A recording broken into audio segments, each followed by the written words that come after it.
अस्सलाम वालेकुम। उम्मीद है आप खैरियत से होंगे और बहुत खुश होंगे।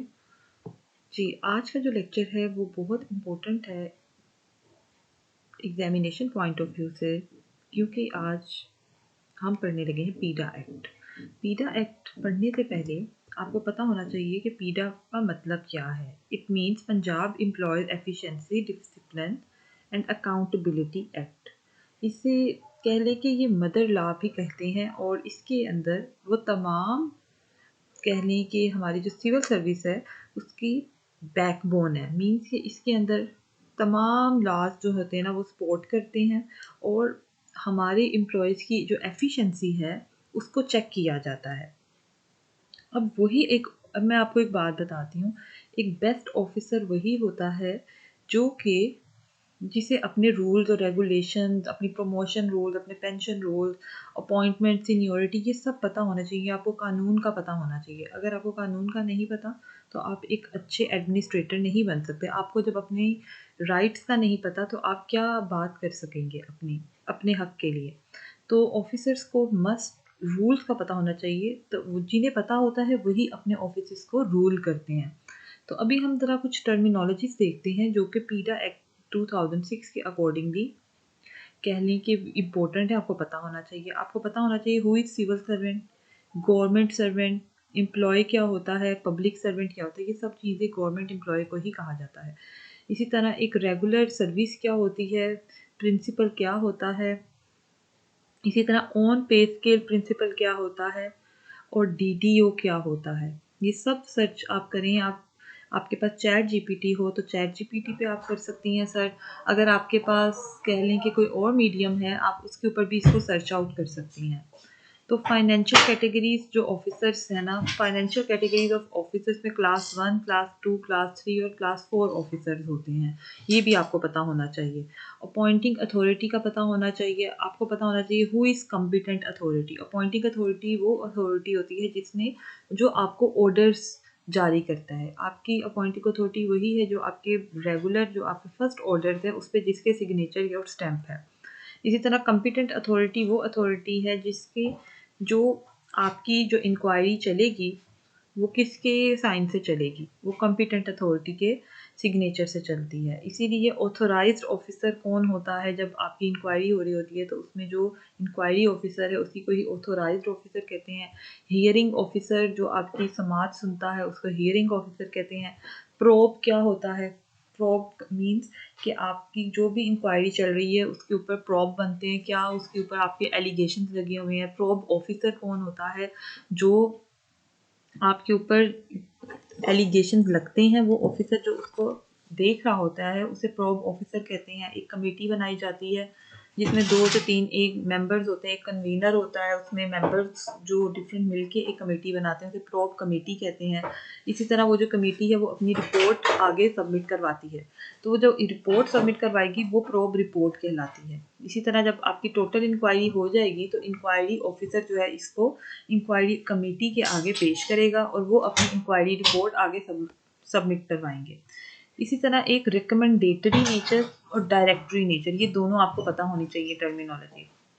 रिकमेंडेटरी नेचर होता है कि आपने जो भी आपको सज़ा अगर किसी ने सुना दी है तो उसकी रिकमेंडेशन दी होती हैं कि क्या अब आगे करना चाहिए इस एम्प्लॉय के साथ। इसी तरह डायरेक्टरी नेचर की डायरेक्शंस क्या थी ओवरऑल वो कमेटी के आगे पेश की जाती हैं। इसी तरह innocent until proof guilty. Innocent until proof guilty का मतलब ये क्रिमिनल मैटर्स में आता है। इनोसेंट मीन्स कि वो इंसान मासूम है जब तक उसके ऊपर कोई इल्ज़ाम साबित ना हो जाए। जब इल्ज़ाम साबित होगा, जुर्म साबित होगा तब तक फिर वो मुजरिम कहलाएगा। उससे पहले आप इनोसेंट हैं। Guilty until proved innocent. तो ये तो मोस्टली आपको पता है ड्रग केसेस और इसमें देखना है हमने। जो हमारा जो ताल्लुक है पीडा एक्ट में वो हमने एजुकेशन डिपार्टमेंट को देखना है। आपको मालूम होगा कि पीडा एक्ट ओवरऑल तमाम डिपार्टमेंट्स को अलाउ करता है अपनी जो चार्जेस होते हैं उसको रिपोर्ट करने के लिए।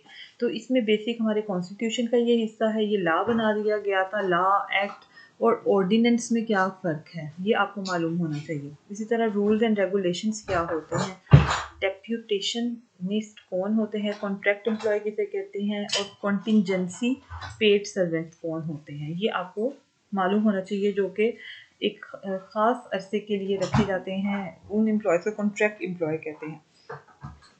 इसी तरह कुछ लोग को हम एक ख़ास मुआवजा दे के रख सकते हैं महीने पे, उसे कॉन्टीजेंसी जो पेड एम्प्लॉयज़ कहते हैं।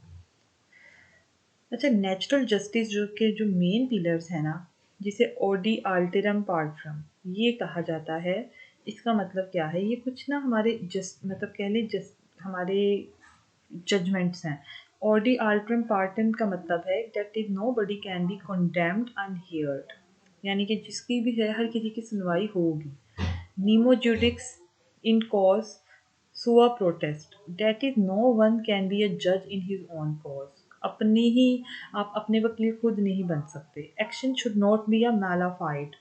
अब ये malafide भी कहते हैं इसे, और malafide भी कहते हैं, malafide भी कहते हैं यूएसए में।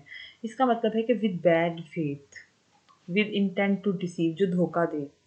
The party must in good time know the precise case he has to meet। तो ये कुछ टर्मिनोलॉजीज आपको पता होनी चाहिए थी। अब हम बेसिक पढ़ेंगे अपॉइंटिंग अथॉरिटी और कॉम्पिटेंट अथॉरिटी का मतलब क्या है। जैसे मैंने आपको बताया कि अपॉइंटिंग अथॉरिटी वो अथॉरिटी होती है जो आपको कह लें कि रखेगी। ओवरऑल जो अपॉइंटिंग अथॉरिटी है उसमें आपको अपॉइंट करना होता है, और जो कॉम्पिटेंट अथॉरिटी है जिसके आगे आपकी तफसील जाती है उसको कॉम्पिटेंट अथॉरिटी कहते हैं। अब 1 to 3 में जो होते हैं वो हमारे जो क्लास 4 होते हैं, जितने भी ग्रेड 1 से 3 तक, उनके प्रिंसिपली उनकी अपॉइंटिंग अथॉरिटी हैं और वही की कॉम्पिटेंट अथॉरिटी हैं। ग्रेड 4 से 15 तक उनके डिप्टी डायरेक्टर जो होंगे ना, वो अपॉइंटिंग अथॉरिटी है। और इसी तरह से जो हमारे पास 16 से 18 ऑफिसर्स हैं, वो सेक्रेटरी जो हायर एजुकेशन डिपार्टमेंट है वो उनकी अपॉइंटिंग अथॉरिटी है, और सेक्रेटरी ही उनकी कॉम्पिटेंट अथॉरिटी है। ग्रेड 19 से 22 जो है वो चीफ मिनिस्टर आ जाता है। ये एक सवाल आ सकता है आपको, ठीक है। अगर चीफ मिनिस्टर कॉम्पिटेंट अथॉरिटी है तो उसकी जो कह लें कि अपॉइंटिंग अथॉरिटी भी सीएम के बिहाफ पे कोई एक कमेटी बन सकती है, ठीक है। अच्छा, what are the basic pay scales? What are the basic pay scales? जो 1 to 15 ऑफिशियल्स हैं और 16 से 22 तक ऑफिसर्स होते हैं, इनको ऑफिशियल्स कहते हैं। और 16 वाले से आपके ऑफिसर स्टार्ट होते हैं, ठीक है। तो ग्रेड 1 to 15 हम ऑफिशियल्स कहलाएंगे और ग्रेड 16 to 22 ऑफिसर्स होंगे। तो ये आपको फर्क पता होना चाहिए। Okay, what is it's background? अगर हम बैकग्राउंड पे आए पीटा एक्ट के, तो इट्स बैकग्राउंड है हिस्ट्री ऑफ पाकिस्तान से आप स्टार्ट करें बिफोर 1960। अगर हम बात करेंगे तो west Pakistan government servant efficiency discipline END rules 1960 थे। सबसे पहले 1960 में इस पे काम हुआ था। उसके बाद 75 में एक efficiency and discipline END rules आए थे 1975 में। इसी तरह से efficiency and discipline rules next कब आए थे? नेक्स्ट हमारे एफिशिएंसी एंड डिसिप्लिन रूल्स आए थे 1999 में। Punjab removal from service ordinance PRSO जिसे कहते हैं 2000 में ये पेश किया गया था। अच्छा, नेक्स्ट है हमारे पास Punjab employees efficiency discipline and accountability act, जिसे पीटा एक्ट कहा जाता है। 2006 में इसको कह लें it still holds the field, अभी तक यही चल रहा है। 2006 में इसको कायम किया गया था। पीटा एक्ट 2006 साइलेंट है किसके about? Essentials of an offence crime allegation, ठीक है। इसी तरह से पीटा एक्ट बताता है characteristics of an offence crime allegation, ये इसके अगेंस्ट आप बात नहीं कर सकते। Number of witness required to prove a charge, what kind of documents are required to prove a charge, who can be a competent witness, upon whom lies the burden of proof, ठीक है। इसी तरह what is ऑनेस्ट प्रोबंदी, which are the facts to be proved, ये सारी जो चीज़ें हैं इसके बारे में ये साइलेंट रहता है। अच्छा, प्रोब क्या होता है? फॉर अ रेगुलर इंक्वायरी, अगर आपने कोई रेगुलर इंक्वायरी करनी है तो उसके लिए आपको सबसे पहले तो चार्ज रखना चाहिए था कि क्यों आप इंक्वायरी करना चाहते हैं. It is imperative and mandatory first to determine and fix the allegation and its committer. तो इसकी 3 सपोजिशंस हैं. आप 3 सपोजिशंस याद रखें. The nature of offence is hidden, so is the offender. अगर तो हमने ये देखना चाहते हैं कि क्या किस वजह से ये काम किया जा रहा है, तो ये आप कह लें ये ऑफेंडर जो होता है इसमें हिडन होता है. इसी तरह offence is known but the offender is not known. ठीक है. Offence and the offender both are known. तो ये 3 तरह से हो सकता है. या तो हमें पता ही नहीं है मुजरिम कौन है, फिर हमें कभी कभी ऐसे है कि offence is known but the offender is not known, और offence and offender both are known. दोनों ही पता हो सकते हैं, या फिर एक का पता कर सकते हैं और एक का नहीं पता होता. तो ये चीज़ें ये 3 केस आती हैं. रैशनल रह के हमने काम करना है. रैशनल का मतलब है जो गवर्नमेंट सर्विस है ना, वो मतलब उनकी जो उनकी प्रिंसिपल है नेचर की, वो क्या है. प्रिंसिपल ऑफ नेचर है जी, one is rewarded for one's deed and punished for misdeed. अगर फिर अच्छा काम करेगा तो उसको हम कहते हैं कि वो उसको रिवॉर्ड देना चाहिए, और अगर बुरा काम करेगा तो फिर उसको पनिशमेंट देनी चाहिए. तो government servants are paid from poor man money. आपको पता होगा कि ये हम टैक्सेस के जो पैसे होते हैं उसके ज़रिए से आपको पेमेंट मिलती है. तो civil servant when found delinquent in performance of his professional responsibility, the need arises to bring unreasonable attitude. ठीक है. तो आपको मालूम है कि जितने भी गवर्नमेंट सर्वेंट्स हैं वो they are paid from poor man's money. Means कि ये जितने भी गवर्नमेंट एम्प्लॉयज़ होते हैं उनको हमारे ही टैक्स की पेमेंट मिलती है ना. जो जो जितने भी आम आवाम है वो अपनी टैक्सेस की जो पेमेंट होती है वो गवर्नमेंट गवर्नमेंट को सबमिट करवाते हैं. जो हमारे टैक्सेस से ही जो गवर्नमेंट एम्प्लॉयज़ होते हैं उनको पे किया जाता है. तो government servant are paid from poor man money. Hopefully ये पॉइंट आपको क्लियर हो गया होगा. रैशनल मीन्स कि आपने देखिए जो सिविल सर्वेंट है ना उसको ये कहा जाता है कि उनकी नेचर ऑफ मतलब जॉब ऐसी है कि अगर वो अच्छा काम करेंगे, one is rewarded for one's deed. अगर अच्छा काम करेंगे तो फिर रिवॉर्ड मिलना चाहिए, और अगर बुरा काम करेंगे तो उन्हें पनिशमेंट मिलनी चाहिए. तो पीडा एक्ट इसको ही फॉलो अप करता है. Then a civil servant when found delinquent in performance of his professional responsibilities, the need arises to bring his unreasonable attitude to question accountability. अगर उसने अच्छा काम नहीं किया फिर क्या होगा. ठीक है. अगर अच्छा काम नहीं किया तो फिर उसकी तो सज़ा देनी चाहिए ना. तो सज़ा में क्या होगा, सज़ा किस तरीके से मिलेगी, वो एक पूरा उसके ऊपर प्रॉब इंक्वायरी चलेगी, और ये पीडा एक्ट के तहत ही काम किया जाता है.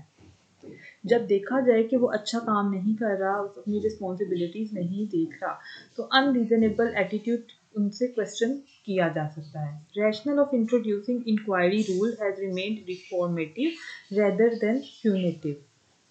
To major initiators of probe वो कौन होते हैं. Knowledge of administrative officer, competent authority ये करता है काम, या फिर information place before the administrative officer. ठीक है. या तो उसे पता होता है इस चीज़ का कि ये काम हो रहा है, या उसको आगे रिपोर्ट किया जाता है कि ये कुछ गलत किया जा रहा है.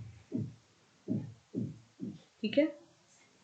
अब जी हम अब देखेंगे कि किस तरीके से कोई भी ऑफेंस किया, मतलब हमें पता चला कि कोई क्राइम हुआ है या कुछ ऑफेंस हो रहा है तो वो क्या है. उसकी आपको पता है कि ज़्यादातर जो है वो आपको पता होगा कि स्टेट ऑफ माइंड देख लिया जाता है.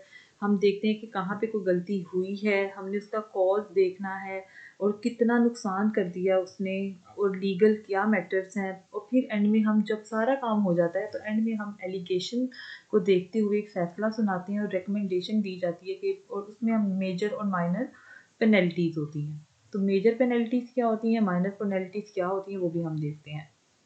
Characteristics of a crime offence क्या है. करेक्टरिस्टिक कि कहाँ हुआ, प्लेस वेयर किस जगह पे हुआ, किस तरह से हुआ, मैनर हाउ, टाइम उसका टाइम देखा जाता है, किस बंदे ने गलती की, किसके साथ की और किस लिए की. ये सारी जो चीज़ें आती हैं ना ये हमारे पास करेक्टरिस्टिक्स हैं ऑफेंस की. Okay. Hopefully it will clear. Okay. Who may be a witness, QSO 1984. अब ये क्या है.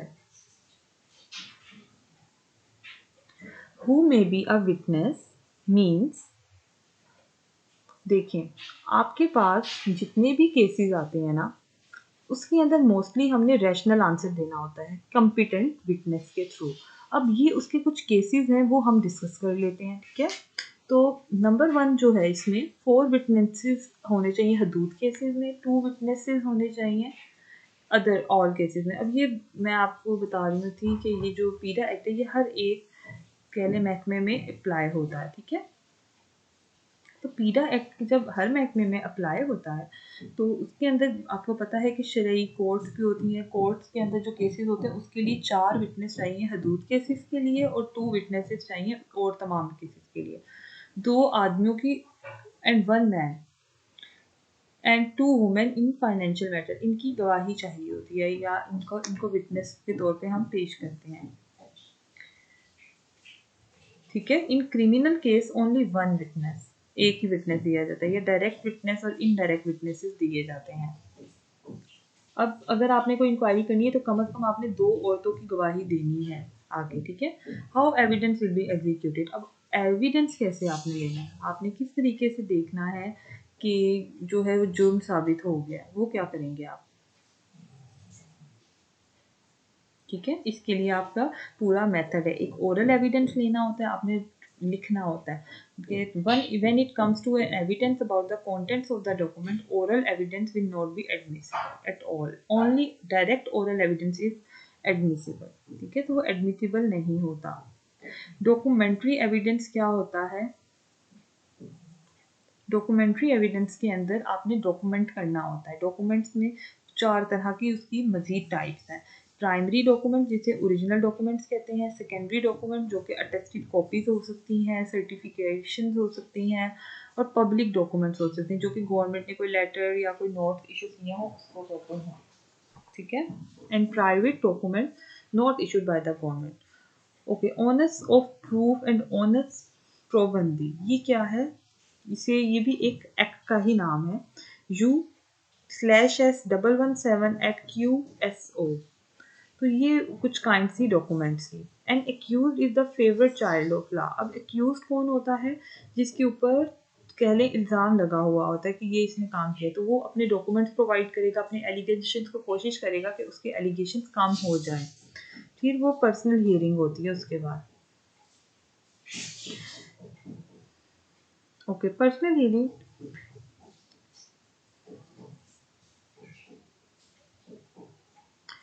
ओके, पर्सनल हियरिंग के अंदर हम क्या करते हैं, बाकायदा हम नोट्स लेते हैं किस तरीके से काम कर रहा है, इंक्वायरी कैसे चल रही है, और चेंज ऑफ इंक्वायरी ऑफिसर जो है बेस्ड ऑन कोजेंट रीजंस, ठीक है। इसमें अपॉर्चुनिटी दी जाती है क्रॉस एग्जामिनेशन के साथ। Vivid comparison of, vivid comparison means a probe and informal investigation, a probe and informal investigation and an inquiry a formal investigation, ठीक है। ये फॉर्मल इन्वेस्टिगेशन होता है और ये इनफॉर्मल इन्वेस्टिगेशन होता है। इसी तरह से Punjab employees efficiency discipline and accountability act 2006 के कुछ सेक्शन हम पढ़ते हैं। अब कुछ सेक्शंस में सबसे पहला जो सेक्शन है वो कौन सा है, टोटल सेक्शन है 1 से 26 तक, ठीक है। और इसमें से हम कुछ इंपॉर्टेंट पढ़ेंगे जो कि आ सकते हैं। अब वो क्या आ सकते हैं वो मैं आपको बताती हूँ। सबसे पहले इनिशिएशन ऑफ प्रोसीडिंग्स होती है, ठीक है। इनिशिएशन ऑफ प्रोसीडिंग जो सेक्शन 5 है ना, वो कहता है कॉम्पिटेंट अथॉरिटी होती है। कॉम्पिटेंट अथॉरिटी क्या करती है, वो प्रोसीडिंग करती है जो भी मुजरिम होता है उसके खिलाफ। अब वो कैसे करेगी, it can proceed itself against the accused by issuing a show cause notice under section 7। Under section 7 क्या कहते हैं, and for reason to be recorded in writing dispense with the inquiry of, ठीक है। 7 डेज जो है ना इसमें allow होते हैं।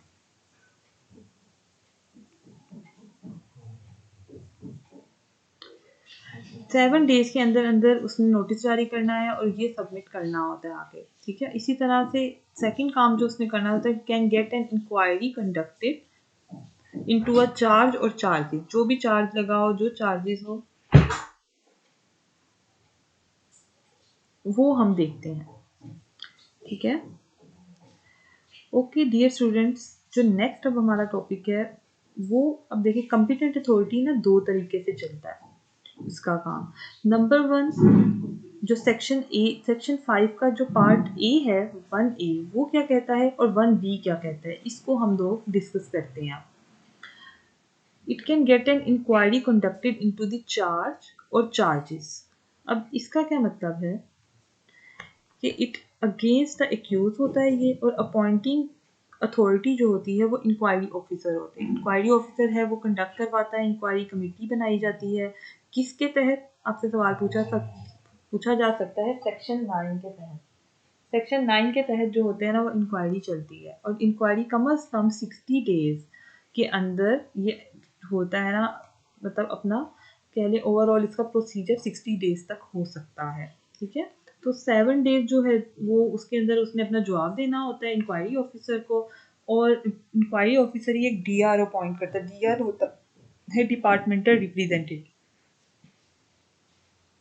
अच्छा, डीआर ने ना 60 दिनों के अंदर अंदर अपनी कॉम्पिटेंट अथॉरिटी का सारा डाटा देना होता है, ठीक है। तो होपफुली ये क्लियर हो गए हैं 2 पॉइंट के। कॉम्पिटेंट अथॉरिटी का पहला काम है, it can proceed itself against the accused by issuing a show cause notice under section 7। Section 7 के तहत तो वो खुद ही अपना शो कॉज नोटिस दे सकते हैं, ठीक है, खुद ही काम कर देगा। फिर इससे क्या होगा कि उसे मौका दिया जाता है, भाई 7 दिनों के अंदर अंदर आपने ये काम करना है और कॉम्पिटेंट अथॉरिटी को रिपोर्ट करना है। तो जो डिसीजन लेती है ना कॉम्पिटेंट अथॉरिटी, वो 60 डेज में खुद ही ले लेती है, इसमें कोई कमेटी नहीं बनती। सेक्शन 7 में ऐसा होता है, ठीक है। जबकि जो हमारे पास नेक्स्ट है ना पार्ट बी, इसके अंदर ये सेक्शन 9 के तहत है। जो सेक्शन 9 है उसमें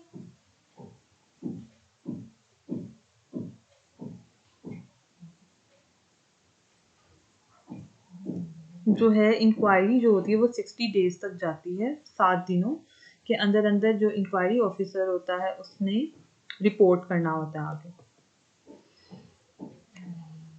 अब no opportunity of showing cause, अब शो कॉज जो होता है वो पर्सनल हियरिंग के लिए जारी किया जाता है।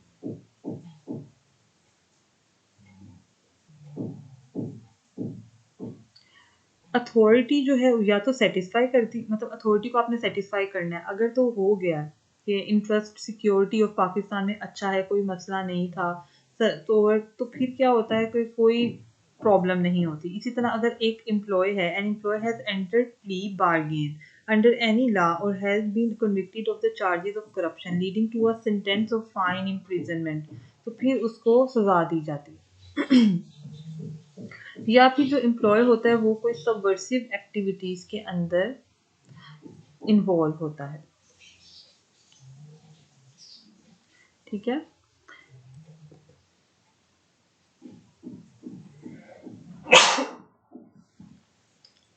सॉरी।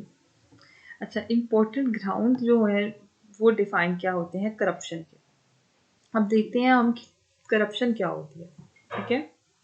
करप्शन की डेफिनेशन क्या कहलाती है कि एक्सेप्टिंग और ऑब्टेनिंग और ऑफरिंग एनी ग्रेटिफिकेशन और valuable thing directly or indirectly other than legal remuneration as a reward for doing or for bearing to do any official act। इसी तरह dishonestly or fraudulently misappropriating or indulging in embezzlement or misusing government property or resources,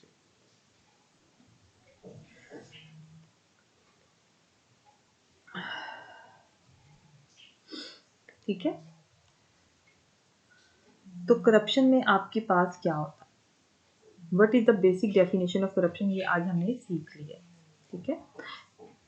what is the basic definition of corruption, तो पीटा act 2006 हमें बताता है corruption क्या है। It will be accepting और ऑब्टेनिंग और ऑफरिंग एनी ग्रेटिफिकेशन। कोई वैल्यूएबल थिंग आपने ली है, कोई आपने इनडायरेक्ट कह लें लीगल रिम्यूनरेशन ली है, या आपने कोई डिसऑनेस्टली या कोई फ्रॉडुलेंट एक्टिविटी में या आप सबवर्सिव एक्टिविटी में इन्वॉल्व रहे हैं, तो फिर जो है वो करप्शन चार्जेस आपको पीडा एक्ट के तहत लगता है। कौन से सेक्शन के तहत लगता है वो आए देखते हैं हम नेक्स्ट स्लाइड में। जी, इनएफिशिएंसी का क्या मतलब है? अब ये बेसिक डेफिनेशन है। इनएफिशिएंसी में का मतलब है efficiently perform function assigned to an employ in the discharge of his duty.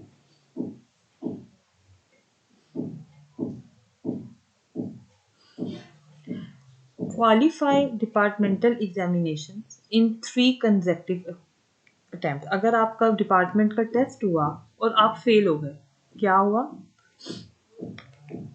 For example आपका कोई डिपार्टमेंटल टेस्ट था, if you are not pass and qualify the departmental examination, then it will also a cause of inefficiency. ठीक है,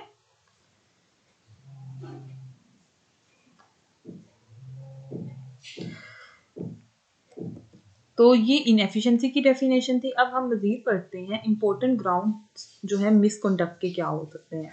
conduct प्रीजुडिशियल हो सकता है to good order और service discipline. इसी तरह कंडक्ट कंट्रेरी हो सकता है।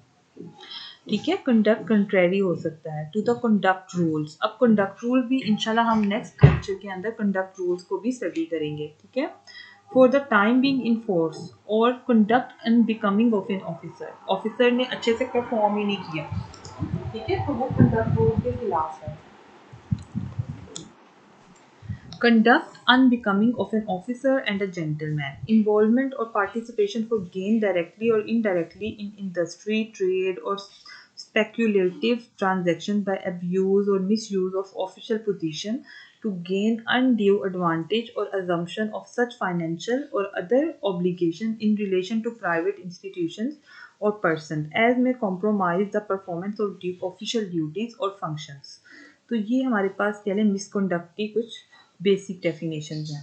मिसकंडक्ट के अंदर वो तमाम चीज़ें आएंगी। एनी एक्ट टू ब्रिंग और attempt to bring outside influence directly और indirectly to bear on the governor, the chief minister और any other authority in respect of any matter relating to the appointment, promotion, transfer, punishment, retirement और other conditions of service। तो ये misconduct के अंदर आपने कोई भी गलत तरीके से काम किया हो, प्रमोशन ली हो, कोई ट्रांसफ़र गलत करवा लिया है, तो ये चीज़ें मिसकंडक्ट में आती हैं। इसी तरह मिसकंडक्ट में मेकिंग अपॉइंटमेंट और प्रमोशन और हैविंग, मतलब आप कोई अपॉइंटमेंट आपने ली है वो भी गलत तरीके से ले ली है। और एक्सट्रेनियस जो ग्राउंड्स होते हैं, एक्सट्रेनियस ग्राउंड्स क्या होते हैं? एक्सट्रेनियस ग्राउंड वो ग्राउंड है कि आपका भी ये प्रमोशन बन नहीं रही थी, आपने भी 2 साल बाद प्रमोट होना था, लेकिन आपने कोई गलत तरीके से आप जल्दी प्रमोट हो गए, तो ये वॉयलेशन है लॉ की। एब्सेंस आप ड्यूटी से हैं, एब्सेंट हैं विदाउट प्रायर अप्रूवल और लीव, कोई लीव नहीं ली और आप एब्सेंट हो गए, ऐसा नहीं होगा। Acquittal by a court of law as a result of compounding of an offence involving moral turpitude और अफेक्टिंग ह्यूमन बॉडी। ठीक है, आपको कोई ना कोई कहने के गलत तरीके से आपने कोई अपने हुकूमत की तरफ से कुछ लॉज बने होते हैं, आपने उसको तोड़ दिया। ठीक है, आपने और कुछ नहीं किया तो आपने कन्विक्ट कर लिया। Conviction for an offence by a court of law, आपको कोर्ट की तरफ से कोई नोटिस जारी हुआ है और आप इलीगल एक्टिविटीज़ में इन्वॉल्व हैं, तो वो भी मिसकंडक्ट में आता है। ठीक है, अब हम इसका बेसिक जो है ना डेफिनेशन पढ़ते हैं। अभी तक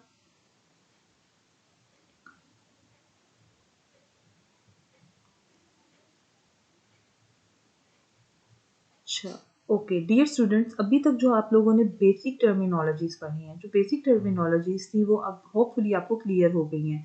जब हम ये टर्मिनोलॉजीज आप पढ़ेंगे ना, इसके बाद आपको ये जो एक्ट और लॉ है इसको पढ़ने में बहुत आसानी होगी। जैसे कि अब हम इसकी डिस्क्रिप्शन को रीड करते हैं, तो इसकी डिस्क्रिप्शन में वो जितनी भी अभी तक हमने टर्मिनोलॉजीज पढ़ी हैं तो वो आपको बताए, मतलब समझने में आसानी होगी।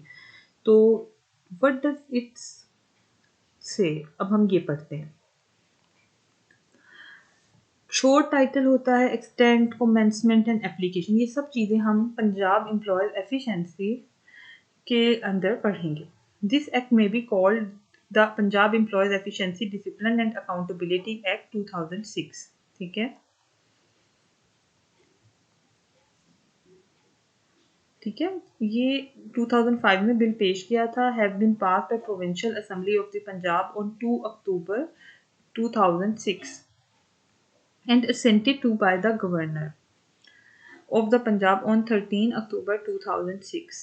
अब इसकी ये बागी जो एक्सटेंड हुआ था वो 13 अक्टूबर को हुआ था, सबसे पहले 2 अक्टूबर को पेश किया गया था। ठीक है, इसकी ग्राउंड्स क्या हैं प्रोसीडिंग के, पेनल्टी के, इनएफिशिएंसी है, मिसकंडक्ट है, करप्शन है, सबवर्सिव एक्टिविटीज़ हैं, ये डिस्क्लोजर ऑफ इंफॉर्मेशन है, कोई भी ऑफिशियल सीक्रेट आपने अनऑथोराइज पर्सन को दे दी है। ठीक है, तो इसमें पेनल्टी ज़रा देखते हैं हम क्या क्या होती हैं। अच्छा, इसमें बड़ा ये इंटरेस्टिंग चीज़ है, वो सबसे जब माइनर पेनल्टीज है वो सेंश्योर होना है, विद होल्डिंग ऑफ इंक्रीमेंट, आपकी इंक्रीमेंट बंद कर देते हैं, 5 साल की तक की आपकी प्रमोशन को ख़त्म कर दिया जाता है, फ़ाइन कभी कभी दे देते हैं, 1 महीने की सैलरी डिडक्ट करना, reduction to a lower stage यानी पिछले स्टेज पे ट्रांसफ़र कर देना, मैक्सिमम 5 स्टेजेस पीछे भेज सकते हैं सज़ा में। इसी तरह विद होल्डिंग ऑफ प्रमोशन, आपकी प्रमोशन भी 5 साल तक की रोक सकते हैं। ठीक है, तो ये जो है ये बेसिक पेनल्टी थी माइनर। अब हम मेजर पेनल्टीज पे आते हैं, जिसमें नंबर 1 कंपलसरी रिटायर कर दें, रिमूवल फ्रॉम सर्विस कर देते हैं, जबकि डिसमिसल फ्रॉम सर्विस भी कर दिया जाता है। इसी तरह फोरफाइचर ऑफ पास सर्विस, आपकी जो पिछली सर्विस है वो मैक्सिमम 5 साल तक की ख़त्म कर दी जाती है कि वो है ही नहीं। इसी तरह आपको लोअर पोस्ट पे कर दिया और वो भी तकरीबन 5 साल तक, मतलब आपका पे स्केल पीछे चला गया और आपको 5 साल तक प्रमोशन नहीं मिल रही। ठीक है, आपसे पे की रिकवरी ली जाती है, हुकूमत पंजाब कहती है कि आप अपनी ये पे जमा करवाएं, तो ये मेजर पेनल्टीज में आता है। कभी कभी जो रिटायर्ड मुलाजिम होते हैं उन पर भी करप्शन चार्जेस लग जाती हैं, तो फिर रिटायरमेंट के बाद भी उनसे पेनल्टी कह लें कि पेनल्टी लगती है, उसमें उनकी पेंशन रोक ली जाती है, उनकी पेंशन विड्रॉ नहीं की जा सकती और रिकवरी जो होती है वो भी करवाई जाती है।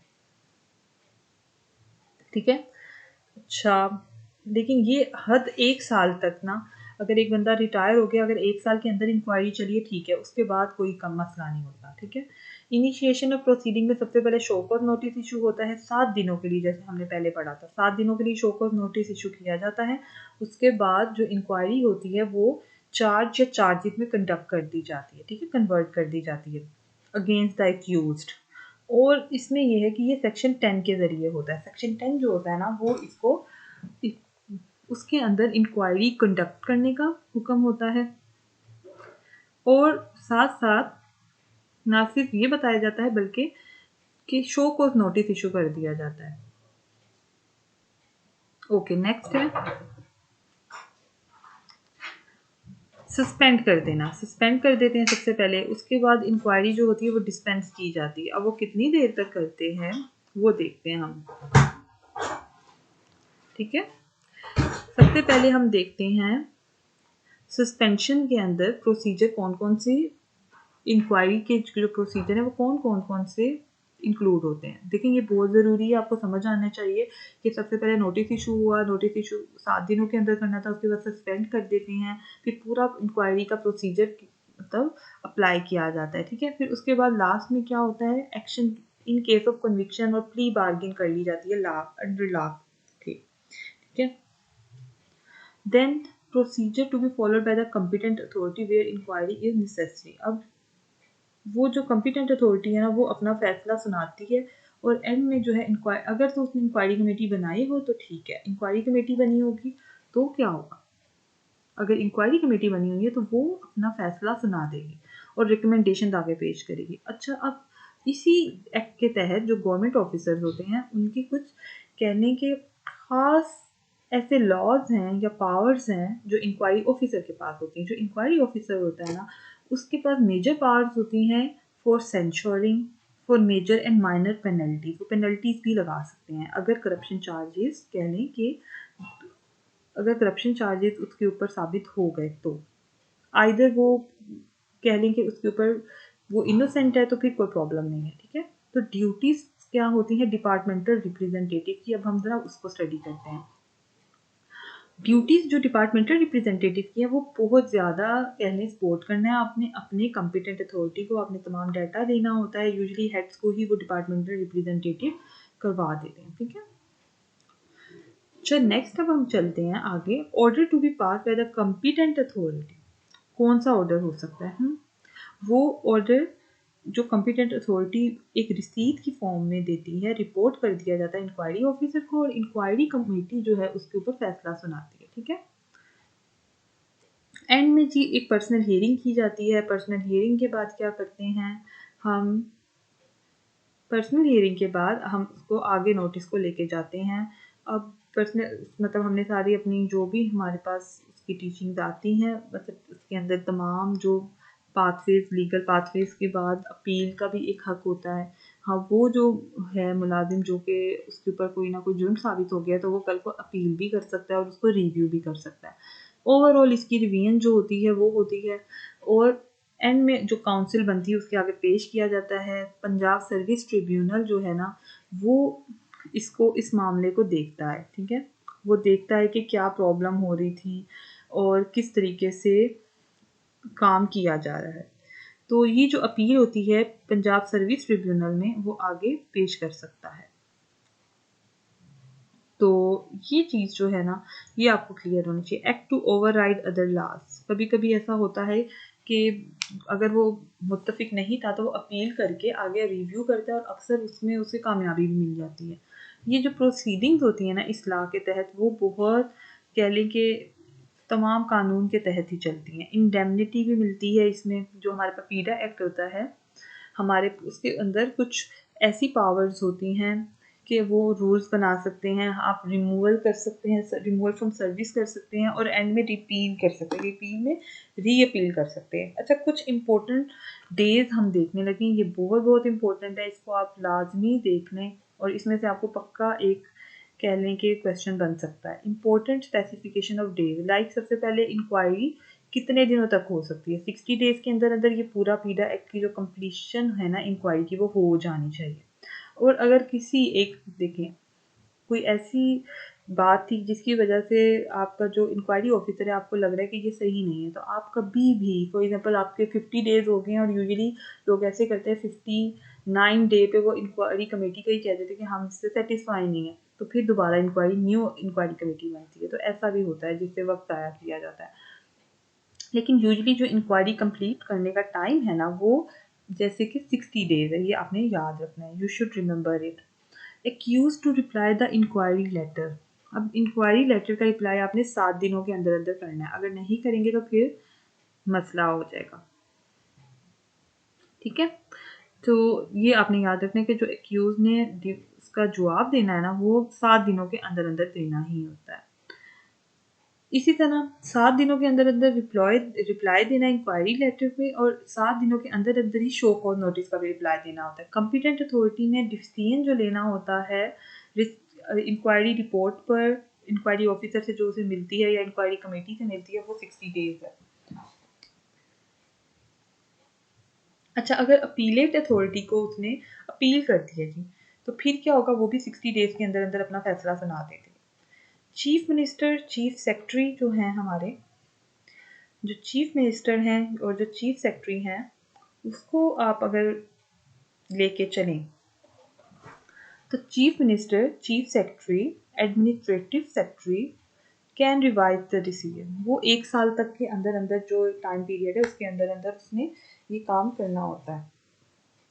ठीक है, तो इसको आपने याद रखना है। ओके, नेक्स्ट हम चलते हैं। ओके, नेक्स्ट हम चलते हैं।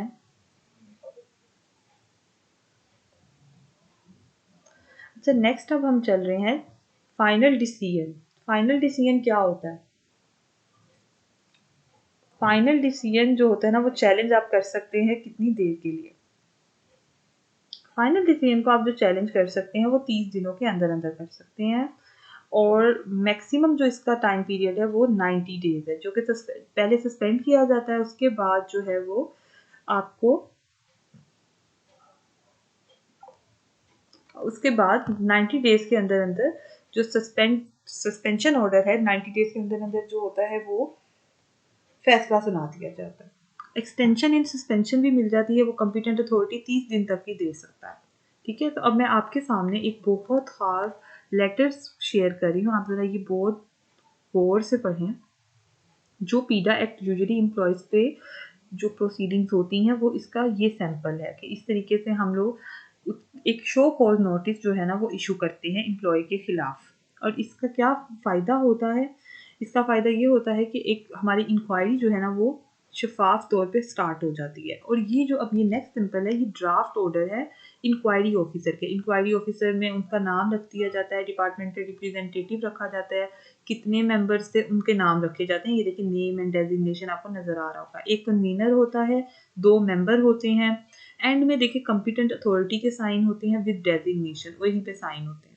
और ये जो ऊपर नाम खाली है इसके ऊपर उस टीचर का या उस जो भी हमारा मुलाजिम है, कोई आपका कोई क्लास 4 है, उसका आप नाम यहाँ पूरा लिखा दिया जाता है। The show cause personal hearing होती है। हियरिंग नोटिस में फैसला सुना दिया जाता है कि क्या काम वो कर रहा है। ठीक है, इस तरह हियरिंग नोटिस के अंदर हम लोग बुलाते हैं बारी बारी और कम से कम 1 हफ्ते के अंदर अंदर इसका डिसीजन देना होता है। अच्छा, सिविल सर्वेंट जो होते हैं ना, अगर वो कोई आता ही नहीं है फॉर एग्जाम्पल, फिर क्या होगा? फिर वो वन साइडेड फैसला हो जाता है। ठीक है। अच्छा, अब मैं आपके सामने कुछ एक बातें रख रही हूँ, आपने ज़रा गौर से सुनना है और इसका जवाब आपने खुद सोचना है। The civil servant did not attend the office for a month. 1 महीना जी गायब है, फिर क्या होगा? Reportedly he was working abroad without sanction leave. और वो बाहर जाके काम भी कर रहा है, बाहर के मुल्क, उसने ना एनओसी लिया गवर्नमेंट से और वो बाहर जाके काम कर रहा है, तो क्या होगा? फिर क्या होगा? कॉम्पिटेंट अथॉरिटी उस पर काम स्टार्ट करेगी और पीडा एक्ट के तहत इंक्वायरी शुरू हो जाएगी। इसका जवाब ये है। अच्छा, एक और है हमारे पास केस स्टडी। सिविल सर्वेंट कोई है, वो अरेस्ट हो गया, पुलिस ने उसे अरेस्ट कर लिया है, मर्डर किया उसने और उसे जेल भेज दिया गया। तो ऐसे केस में क्या होगा? ऐसे में भी मुलाजमत जो होती है वो उसकी, मतलब ऐसे मुलाजिम को रखा नहीं जाता, उसके खिलाफ भी पीडा एक्ट के तहत कार्रवाई होती है अगर तो जुर्म साबित हो जाए। तो होपफुली आपको आज के तमाम जो आपके पीडा एक्ट के क्वेश्चन हैं वो क्लियर हो गए होंगे इस लेक्चर के बाद। तो यहाँ तक आज का लेक्चर हमारा ख़त्म हुआ। Thank you so much for listening. इंशाल्लाह नेक्स्ट लेक्चर के साथ दोबारा हाजिर होंगे आपके सामने इंशाल्लाह ताला। तब तक के लिए अल्लाह हाफिज़।